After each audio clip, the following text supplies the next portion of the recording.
And next presentation will be by Ryan Kirby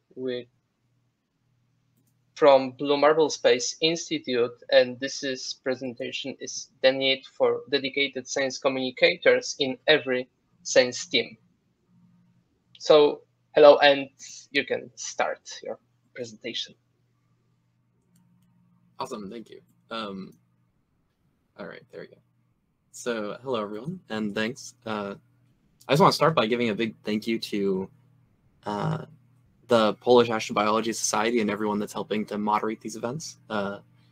Some really great talks today, so thanks to everyone that's presented so far and will be presenting.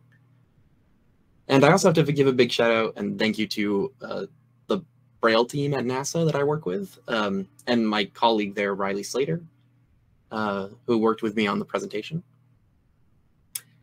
So we want to talk about the need for dedicated science communicators within science teams. So the first big slide that I have that I think is pretty intuitive, so I don't want to spend too much time on it, is just why is it important to communicate about science to the public? Again, I think everyone here probably intuitively already knows this since we're all here, but just to give a quick recap, if we don't appropriately share our science with people, especially those who might not be as scientifically literate, it can cause some misunderstandings in the public. These misunderstandings can lead to mistrust, which can eventually resonate in government policies or just other avenues of life. Also, by engaging with the public, not only are we preventing those misunderstandings, but we're also inspiring people to take up these scientific fields. That public interest can fund more science, which is really helpful. And also these publicly funded science projects really should be looking at the public as their stockholders in a way. They're the ones that have been funding the project, so it's important to make sure they understand what they're funding. On the right here, I just have a quick picture of some of the team members from the Braille team. The Braille team, so we're a NASA team that have been working with these spot robots to explore caves. This is in Northern California in the United States. And so here we had a dedicated day. We went in the field in May this year. And so we had about a week dedicated to our field work and everything. So we took a whole morning and dedicated it just to outreach on at the national park. So we engaged with a bunch of the families and a lot of the people that were there. I don't think it's a very bold claim to make to say that science communication is a growing field, but I did want to support that with data. So this is just the 5-year Google Trend data. So Google Trends can show you, the number of searches for certain terms through its program. And so this is the 5-year data from 2017 up until November 20th this year. And so we can see for the term science communication, it's fluctuated quite a bit, but the peak was just last year about this time. And all these numbers here represent a percentage of the peak. So anything on this line here is 50% the number of searches as there were on this date. Overall, though, we can see that there's about a 9% increase in science communication being searched on Google over about 5 years. Similarly, not just in the public is science communication more popular, but also if we look at the academics. So when we look at the number of citations, this data is all from dimensions.ai, which just scrapes the data for peer-reviewed publications. So we can see the number of citations for science communication has gone up significantly over 10 years here, and same for its publications. And so there's almost a 3-fold increase in citations and almost a 2-fold increase in the number of publications. So it certainly is a growing field. Again, I don't really think that's a bold claim to make, but it is important to back it up. But more specifically, what we want to talk about here today is not just why we should be communicating science to the public, but who should be doing that and why. So we want to kind of like, we promote the idea of separating the scientist from the science communicator. We think that both are very important roles and that it's important to have a dedicated person for science communication. Oftentimes in science projects, as people here well know, the scientists are responsible for a lot of things, getting the funding, doing the field work, doing the data collection, analysis, report writing, managing everyone. And so when you ask them to multitask that with all the responsibilities that come with being a science communicator, like developing a website, social media presence, graphic design, reaching out to the public and all these things, it can be an overwhelming task. So is it possible to multitask? Of course. A lot of people here have probably been in the role of scientist while doing science communication or education work. So it's certainly possible, but it will deteriorate the quality of some of these tasks when you start piling on more and more tasks. I'm sure we've all seen this in our daily life too. And also, I think it's important to know that some scientists just might not be inclined to communicate with the public, which isn't a bad thing, right? I mean, people are naturally more or less inclined to do that. And so even though some scientists might know the importance of it, they might not be inclined to do it. And so forcing them to do things they don't particularly like is probably not the best. So it can definitely cause some unnecessary burden and stresses. Not to mention the time aspect, right? So not only do scientists sometimes not have the time to be a science communicator, they might not have the time to learn the skills necessary, right? So Photoshop, graphic design, website development, these all require knowledge of programs and skills. So we do think that it's important to have dedicated science communicators. And some of the reasons that we think that's important includes one of the reasons being the possibility to take extensive photography. So when we went to the field in May, over the course of about 7 days, Riley and I took over 1,200 pictures, ranging from the robots that we were using to the caves to the scientists. So here are some quick examples. And so you can see by taking pictures like this of the robots at work or the scientists working with the robots, or even just the scientists themselves, it gives the scientists, one, something to kind of tangible to show people. Two, it gives them kind of proof of their authority, right? If you can say, oh, here I am working on this robot and it's a professional picture, it's probably more believable. And three, it gives them more opportunities to share this, right? I mean, if people think that something looks more appealing, it's much more likely to share this.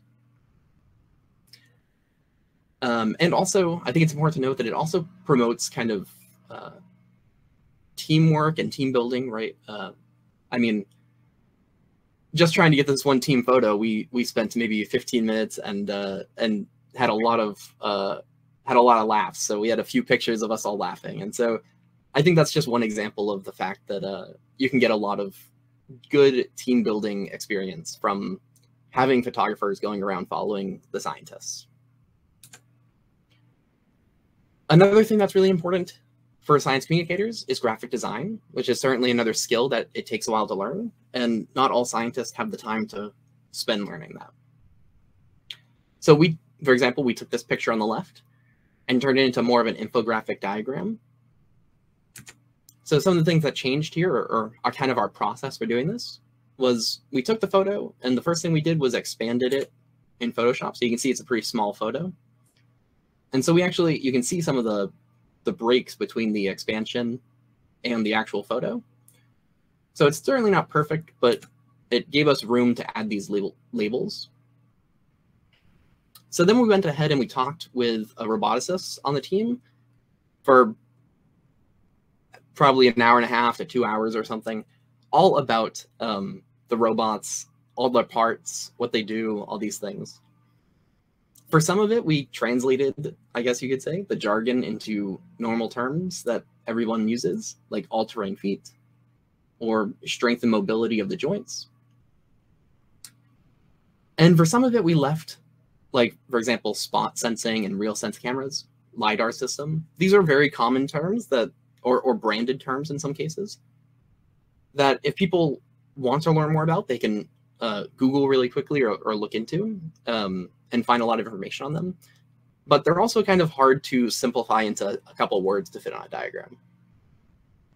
So we highlighted these with really bright colors and things that kind of attract the eye. And then we made this available to the public. So another thing that we've been doing is working on the website. And so while graphic design can help create really awesome infographics like this, it can also, again, kind of help with that team building. Just like photography can help with the team building, we used graphic design to make this logo that was brand new for this year for the team. We put it onto these little spot robots, so they're officially parts of the team. And then we distributed stickers with these logos to all of the team members, and at talks and conferences and things that we've talked to people with or at. And then we, of course, made these t-shirts. And doing this, like, the t-shirts and the stickers, it gives everyone on the team kind of a very unified feeling, right? You have kind of these tangible things to show that you're a part of this big team. And so that was one really big way that we were able to connect. For example, Riley and I live several 1,000 kilometers away from most of the other people on the team. So we had worked remotely with them for a long time. But when we actually met them in person, it was very easy to connect with them, partly because we already knew them, but partly also because we were able to connect with them through all this graphic design and photography. And the other thing is, not only can you connect with each other, but like I mentioned, we handed out some of these stickers at events and conferences, but we also developed specific graphics just to hand out. So for example, these are 2 of the 6 examples that we had.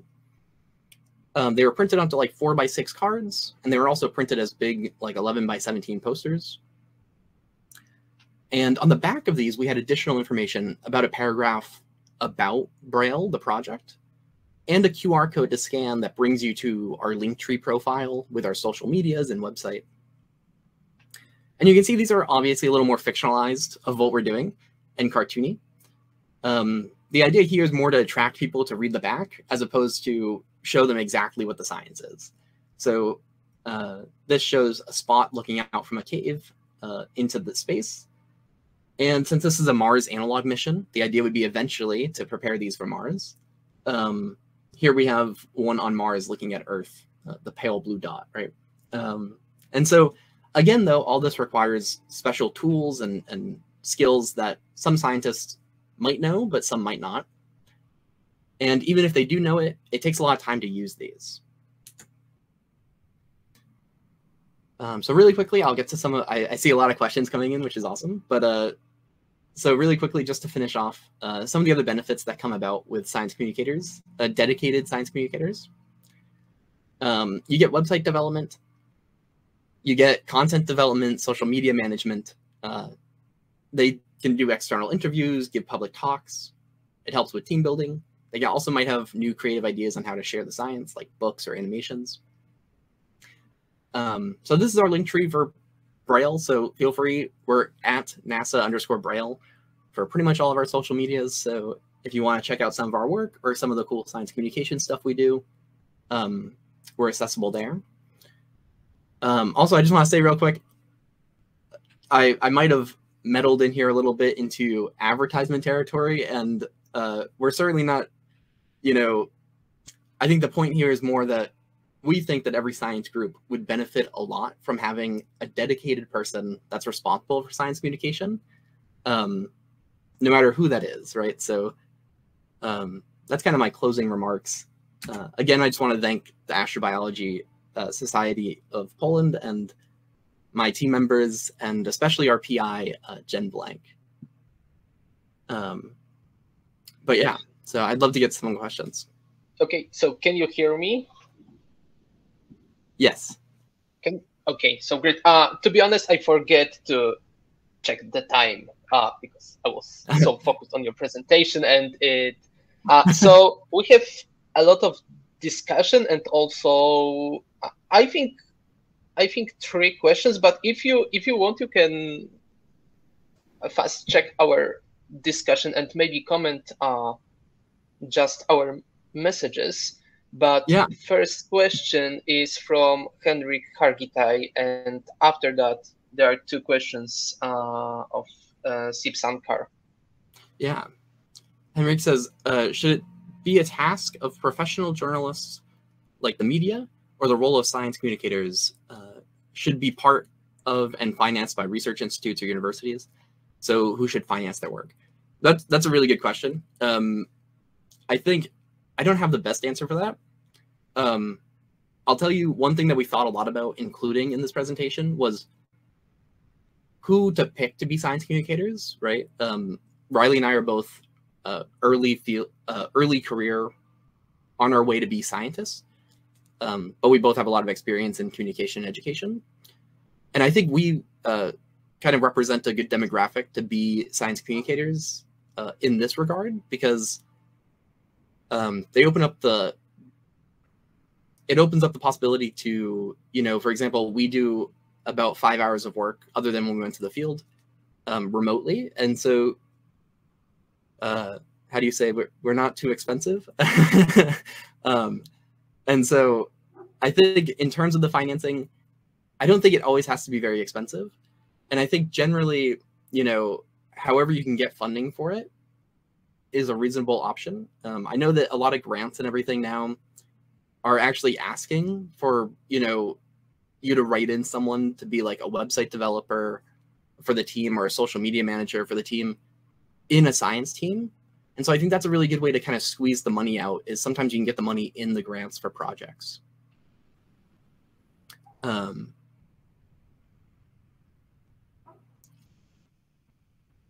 yeah, I agree. I think universities definitely should have classes for science communication. I don't think you see these enough at all.